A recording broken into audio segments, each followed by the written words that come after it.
समाज की महान विभूतियां उनको प्रणाम करता हूँ, मातृशक्ति को प्रणाम करता हूँ, सभी बुजुर्गों नौजवान साथियों को प्रणाम करता हूँ।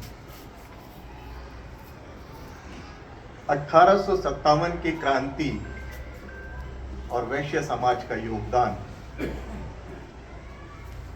डॉक्टर राजेश गुप्ता की ये पुस्तक जिसका हम आज लोकार्पण कर रहे हैं, ये लोकार्पण समारोह नहीं है बल्कि ये हमारे समाज की गौरव गाथा को याद करने का एक पल है। आने से पहले मैं विचार कर रहा था कि हमारे देश को स्वतंत्र हुए 75 वर्षों से भी अधिक का समय बीत गया है, परंतु देश की प्रगति का पहिया उस गति से नहीं घूम रहा है जिस गति से घूमना चाहिए। क्या कारण है? और कारण मुझे नजर आया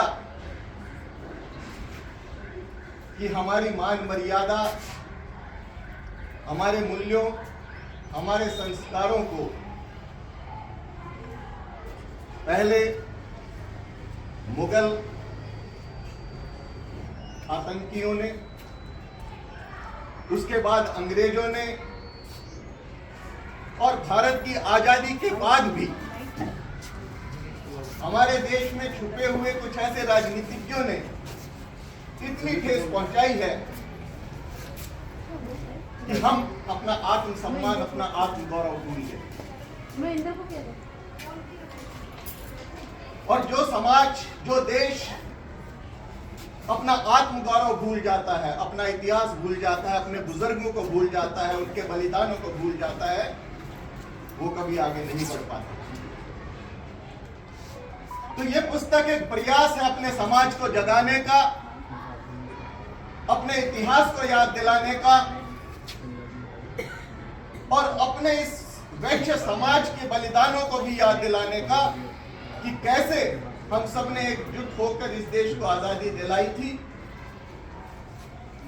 कितने लोगों ने कुर्बानियां दी थी और तब हमें इस खुली हवा में सांस लेने का मौका मिला।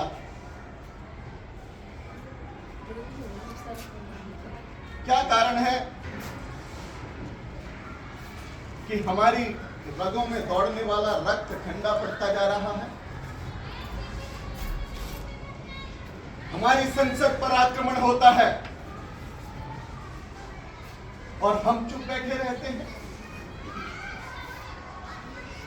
हमारे देवी देवताओं को गालियां दी जाती हैं और हमारी रगों में दौड़ने वाला रक्त, उसमें उबाल ही नहीं आता। कारण कि हमने आजादी के बाद भी अपनी शिक्षा व्यवस्था में परिवर्तन नहीं किया। हमें हमेशा अकबर महान पढ़ाया जाता रहा, हमें गुरु गोविंद सिंह के 5 बेटों की कुर्बानी याद नहीं दिलाई जाती। हमारे पाठ्यक्रमों में भगत सिंह, सुभाष चंद्र बोस, बिस्मिल्लाह का गुणगान नहीं किया जाता। आज की नई जनरेशन से पूछ के देखो उन्हें कितने क्रांतिकारियों और कितने बलिदानियों के नाम याद होंगे, कितनी उनकी गाथाएं याद होंगी। तो कैसे इस देश प्रगति करेगा? तो मैं आज इस सब को याद करते हुए धन्यवाद देना चाहूंगा भाई राजेश गुप्ता को, डॉक्टर जय भगवान सिंगला को, समाज में बैठी और साहित्यिक विभूतियों को। डॉक्टर मधुकांत जी के बारे में मैंने सुना कि उन्होंने जो इस समाज को जगाने के लिए प्रयास किए और जो कर रहे हैं, उसके लिए हम उनका तहे दिल से आभारी। ज्यादा समय नहीं लूंगा,